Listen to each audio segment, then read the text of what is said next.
Assalamualaikum warahmatullahi wabarakatuh. Puji syukur saya panjatkan kehadirat Allah Subhanahu wa Ta'ala.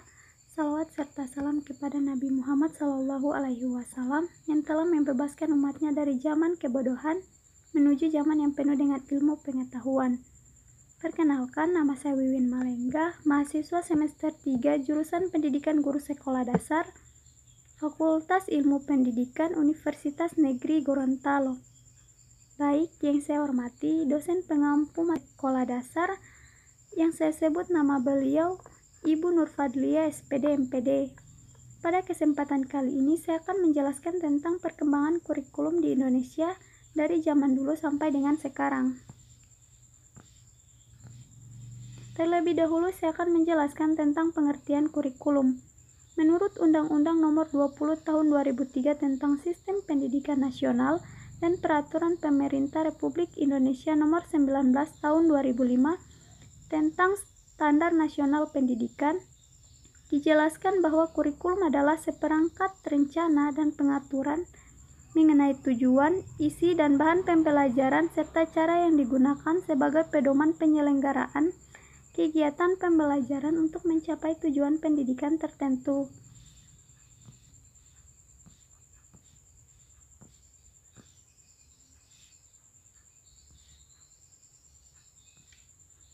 Selanjutnya yaitu latar belakang perkembangan kurikulum. Perkembangan kurikulum dari masa ke masa baik di Indonesia maupun di negara lain disebabkan karena kebutuhan masyarakat yang setiap tahun selalu berkembang. Kurikulum yang baik diharapkan mampu menghasilkan masa depan anak bangsa yang cerah, yang berimplikasi pada kemajuan bangsa dan negara.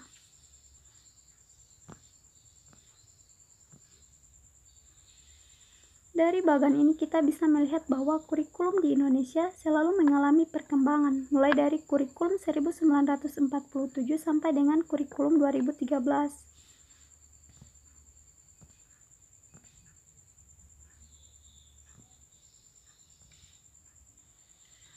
Saya akan menjelaskan satu persatu perkembangan kurikulum di Indonesia.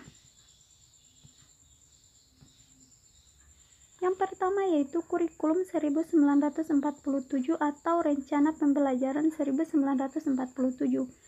Kurikulum ini merupakan kurikulum pertama Indonesia, karena kurikulum ini lahir ketika Indonesia baru merdeka, sehingga pembelajaran lebih ditekankan pada pendidikan karakter.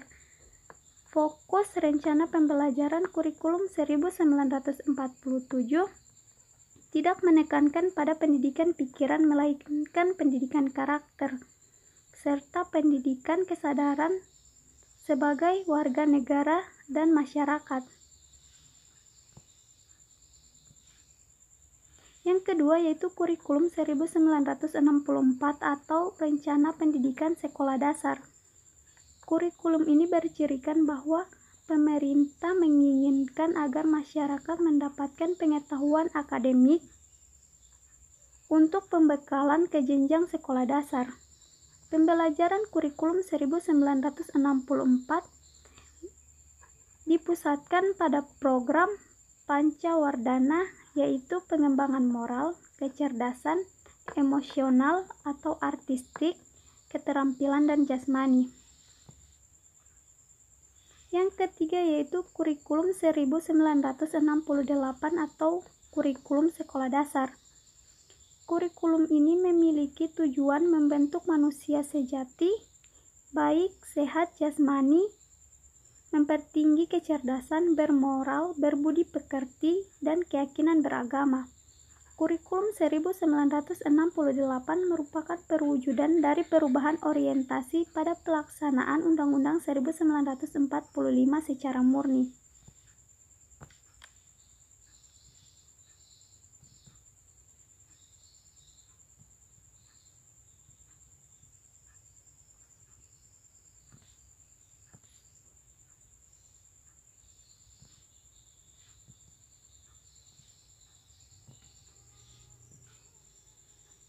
Yang keempat yaitu kurikulum 1973.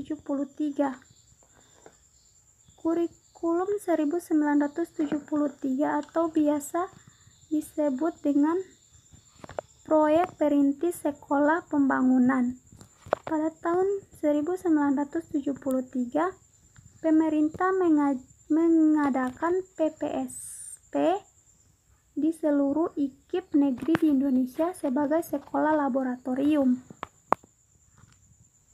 Hasil rintisan kurikulum 1973 sangat menggembirakan, namun oleh pengambil kebijakan pada waktu itu menganggap bahwa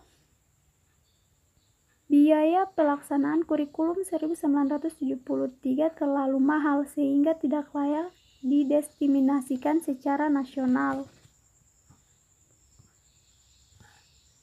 Yang kelima yaitu kurikulum 1975. Kurikulum ini lahir karena konsep perkembangan manajemen MBO atau biasa disebut dengan manajemen by objective. Metode, materi, dan tujuan pembelajaran dirinci dalam prosedur pengembangan sistem instruksional atau PPSI, dikenal dengan istilah suatu pembelajaran, yaitu rencana pengajaran setiap satuan bahasan.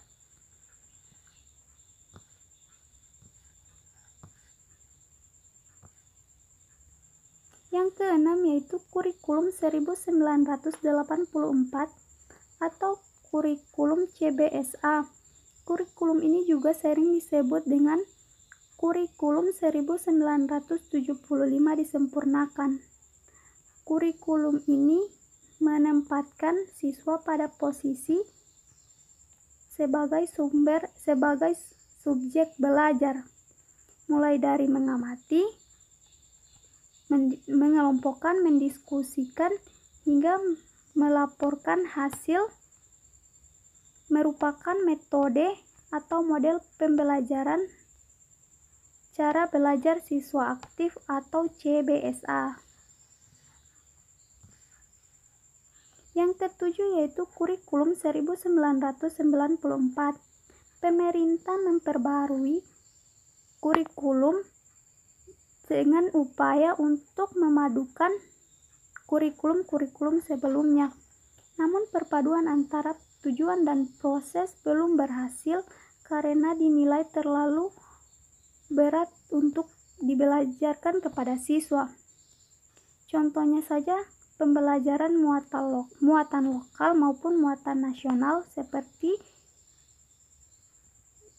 bahasa daerah, kesenian, keterampilan daerah, dan lain-lain.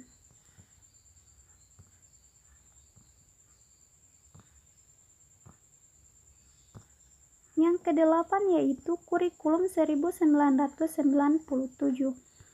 Pelaksanaan kurikulum 1997 lebih menekankan pada pendekatan penguasaan materi, sehingga dinilai terlalu berat karena siswa tidak mampu atau tidak sanggup menguasai materi atau substansi yang begitu banyak pada setiap mata pelajaran.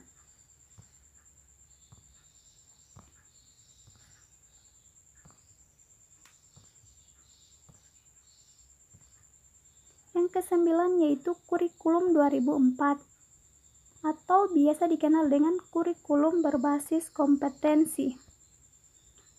KBK atau kurikulum berbasis kompetensi mempunyai ciri-ciri yaitu menekankan pada tercapainya kompetensi siswa baik secara individual maupun klasikal, berorientasi pada hasil belajar dan keberagaman sumber belajar, bukan hanya guru tetapi juga sumber belajar lainnya yang memenuhi unsur edukatif.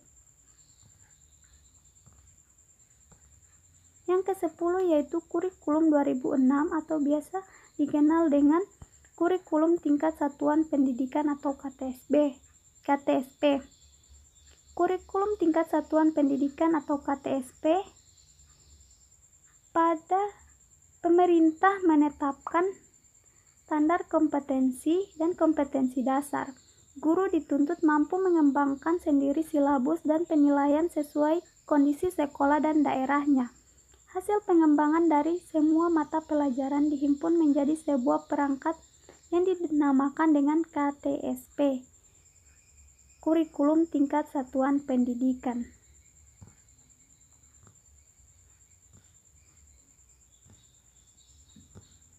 Yang terakhir yaitu ke-11 Kurikulum 2013.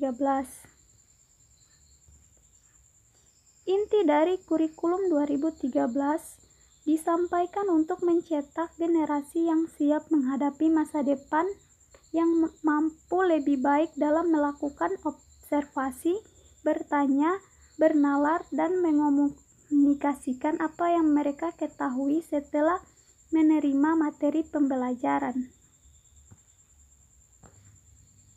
Pelaksanaan penyusunan Kurikulum 2013 sebagaimana amanat Undang-Undang Nomor 20 Tahun 2003 tentang Sistem Pendidikan Nasional pada penjelasan pasal 35, di mana kompetensi lulusan merupakan kualifikasi lulusan yang mencakup sikap, pengetahuan, dan keterampilan.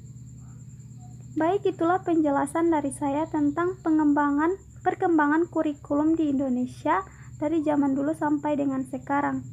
Mohon maaf bila ada kata-kata yang salah. Wabillahi taufiq wal hidayah. Wassalamualaikum warahmatullahi wabarakatuh.